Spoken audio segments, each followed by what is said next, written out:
जय माता दी बंधुओं, आपके अपने माँ कात्यायनी संस्कार चैनल में आप सभी का हार्दिक हार्दिक अभिनंदन है।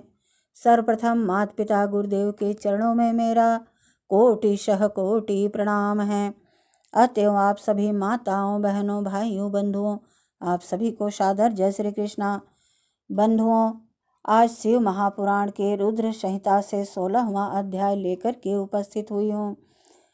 श्री शिव महापुराण के रुद्र संहिता में 16वां अध्याय में स्वयंभू मनु और शतरूपा की और ऋषियों की तथा दक्ष कन्याओं की संतानों का वर्णन तथा सती और शिव की महत्ता का प्रतिपादन किया गया है।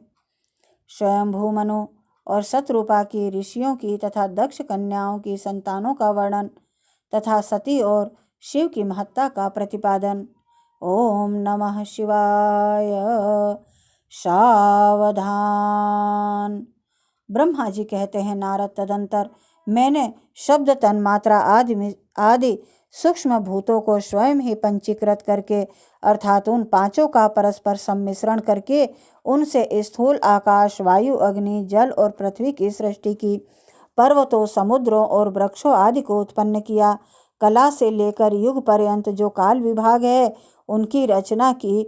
मुने उत्पत्ति और विनाश वाले और भी बहुत से पदार्थों का मैंने निर्माण किया, परंतु इससे मुझे संतोष नहीं हुआ।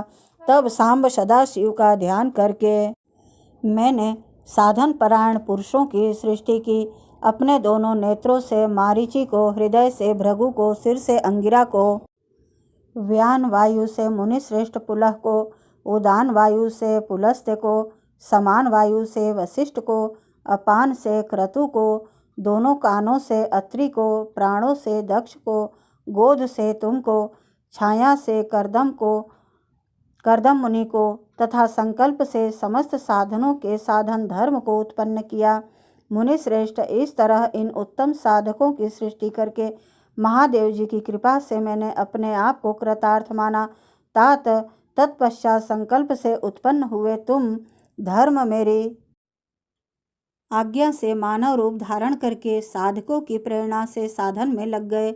इसके बाद मैंने अपने विभिन्न अंगों से देवता, असुर आदि के रूप में असंख्य पुत्रों की सृष्टि करके उन्हें भिन्न भिन्न शरीर प्रदान किए।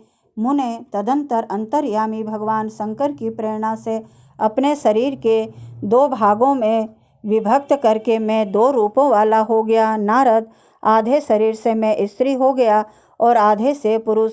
उस पुरुष ने उस स्त्री के गर्भ से सर्व साधन समर्थ उत्तम जोड़ों को उत्पन्न किया। उस जोड़े में जो पुरुष था वही स्वयंभू मनु के नाम से प्रसिद्ध हुआ। स्वयंभू मनु उच्च कोटि के साधक हुए तथा जो स्त्री हुई वह शतरूपा कहलाई। वह योगिनी एवं तपस्विनी हुई। तात मनु ने वैवाहिक विधि से अत्यंत सुंदरी शतरूपा का पाणी ग्रहण किया और उससे वे मैथुन जनित सृष्टि उत्पन्न करने लगे। उन्होंने शतरूपा से प्रियव्रत और उत्तानपाद नामक 2 पुत्र और 3 कन्याएं उत्पन्न की। कन्याओं के नाम थे आकुति, देवहूति और प्रसूति। मनु ने आकुति का विवाह प्रजापति रुचि के साथ किया। मझली पुत्री देवहूति करदम को ब्याह दी और उत्तानपाद की सबसे छोटी बहन प्रसूति प्रजापति दक्ष को दे दी। उनकी संतान परंपराओं से समस्त चराचर जगत व्याप्त है। रुचि से आकुति के गर्भ से यज्ञ और दक्षिणा नामक स्त्री पुरुष का जोड़ा उत्पन्न हुआ। यज्ञ के दक्षिणा से 12 पुत्र हुए।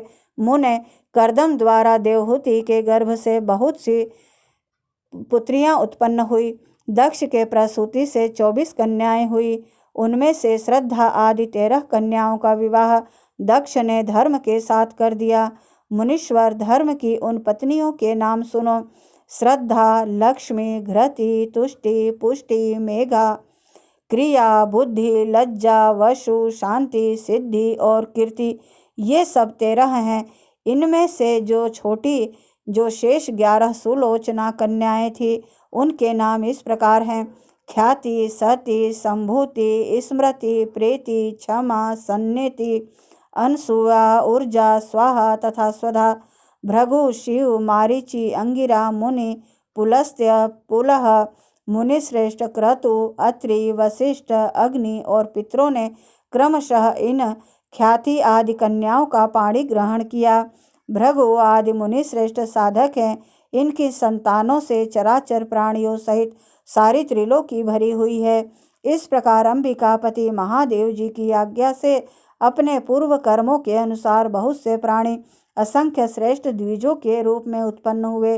कल्प भेद से दक्ष के 60 कन्याएं बताई गई हैं। उनमें से 10 कन्याओं का विवाह उन्होंने धर्म के साथ किया। 27 कन्याएं चंद्रमा को ब्याह दी और विधि पूर्वक 13 कन्याओं के हाथ दक्ष ने कश्यप के हाथ में दे दिए। नारद उन्होंने 4 कन्याएं श्रेष्ठ रूप वाले तीक्षर्य अरिष्ट नेमि को ब्याह दी तथा भृगु, अंगिरा और कृशाश्व को 2-2 कन्याएं समर्पित कर दी।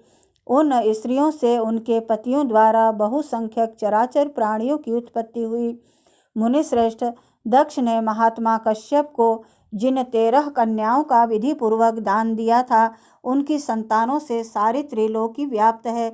स्थावर और जंगम कोई भी सृष्टि ऐसी नहीं है जो कश्यप की संतानों से शून्य हो। देवता, ऋषि, दैत्य, वृक्ष, पक्षी, पर्वत तथा तृण, लता आदि सभी कश्यप पत्नियों से पैदा हुए हैं। इस प्रकार दक्ष कन्याओं की संतानों से सारा चराचर जगत व्याप्त है।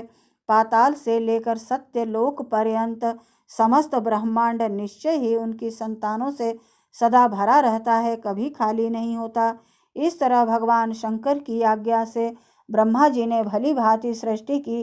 पूर्व काल में सर्वव्यापी शंभु ने जिन्हें तपस्या के लिए प्रकट किया था तथा रुद्रदेव ने त्रिशूल के अग्रभाग पर रखकर जिनकी सदा रक्षा की है, वे ही सती देवी लोकहित का कार्य संपादित करने के लिए दक्ष से प्रकट हुई थी।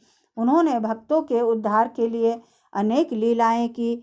इस प्रकार शिवा देवी ही सती होकर भगवान शंकर से ब्याही गईं, किंतु पिता के यज्ञ में पति का अपमान देख उन्होंने अपने शरीर को त्याग दिया और फिर उसे ग्रहण नहीं किया। वे अपने परम पद को प्राप्त हो गईं।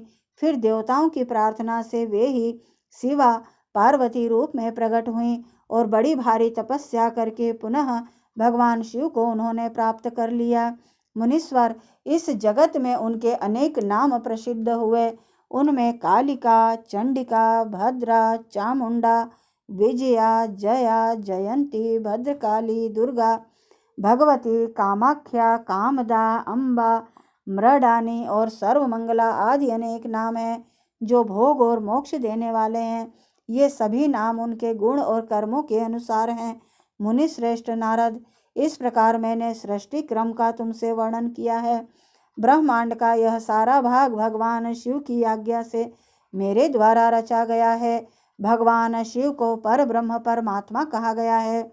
मैं, विष्णु तथा रुद्र, ये 3 देवता गुण भेद से उन्हीं के रूप बतलाए गए हैं। वे मनोरम शिव लोक में शिवा के साथ स्वच्छंद विहार करते हैं। भगवान शिव स्वतंत्र परमात्मा है, निर्गुण और सगुण भी वे ही हैं। ओम नमः शिवाय। ओम नमः शिवाय।